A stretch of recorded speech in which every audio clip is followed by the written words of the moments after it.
नमस्कार दोस्तों, हमारे चैनल में आपका बहुत बहुत स्वागत है। आज की इस वीडियो में हम आपको सत्संग क्या होता है उसके बारे में बताएंगे। सत्संग का अर्थ है सत्य का संग। सत्य क्या है? सत्य परमात्मा है। परमात्मा ही सत्संग है। सत्संग में हमेशा प्रभु के गुण गाए जाते हैं। भगवान श्री कृष्ण ने भागवत में उद्धव को समझाते हैं कि लोग जप तप पूजा पाठ आदि साधनों से मुझे इतनी आसानी से नहीं मिल सकते जितनी आसानी से सत्संग द्वारा मिल सकते हैं, क्योंकि मैं वहाँ रहता हूँ जहाँ मेरे प्रिय भक्त रहते हैं और हमें सत्संग में जाना चाहिए। सत्संग में जाने से हम अच्छे लोगों के संपर्क में आते हैं और बुरे कामों से बचे रहते हैं, क्योंकि मनुष्य पर संगति का प्रभाव सबसे ज़्यादा पड़ता है। सत्संग की बाढ़ व्यक्ति को विषय विकारों और बुरे कर्मों से बचाती है। हमें सत्संग से क्या फायदा होता है? जिस प्रकार पानी में पड़ा पत्थर अगर पानी में घुलता नहीं तो कम से कम सूर्य की तपिश से तो बचा ही रहता है।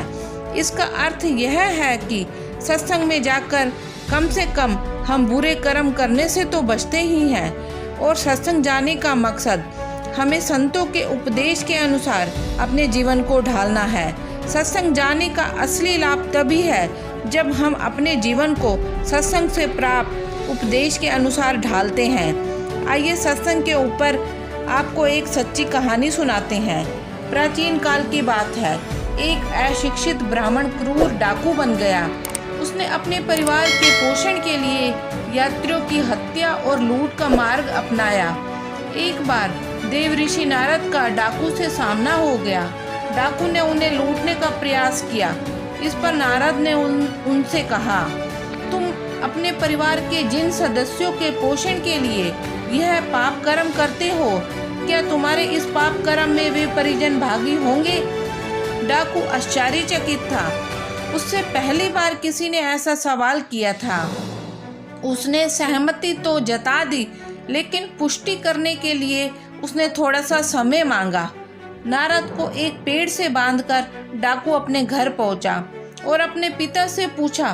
पिताजी ने उत्तर दिया, हमने तुम्हें छोटे से बड़ा किया, अब हमारा पोषण करना तुम्हारा कर्तव्य है। तुम कैसे धन लाते हो हमें इससे कोई फर्क नहीं पड़ता।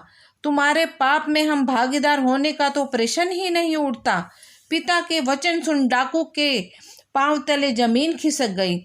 उसने एक एक करके माता, पत्नी और पुत्र से भी यही प्रश्न किया। सभी ने स्पष्ट मना कर दिया। तब डाकू दौड़ता हुआ नारद के पास पहुंचा और उन्हें बंधन मुक्त कर क्षमा मांगी। नारद की प्रेरणा से डाकू ने अपने पाप कर्म छोड़ दिए और भगवान का जाप करने लगा। पाठक समझ ही गए होंगे कि ये कहानी डाकू रत्नाकर की है, जो बाद में आदि कवि वाल्मीकि के रूप में विख्यात हुए। हमें इस कहानी से यह शिक्षा मिलती है कि हमें भी सत्संग में जाना चाहिए और अच्छे लोगों की संगति करनी चाहिए और महापुरुषों के वचन भी सुनने चाहिए। अगर आपको हमारी ये वीडियो अच्छा लगा है तो आप कमेंट ज़रूर करें और हमारी वीडियो को लाइक, सब्सक्राइब और शेयर अवश्य कीजिए। हमारी वीडियो देखने के लिए आपका बहुत बहुत धन्यवाद।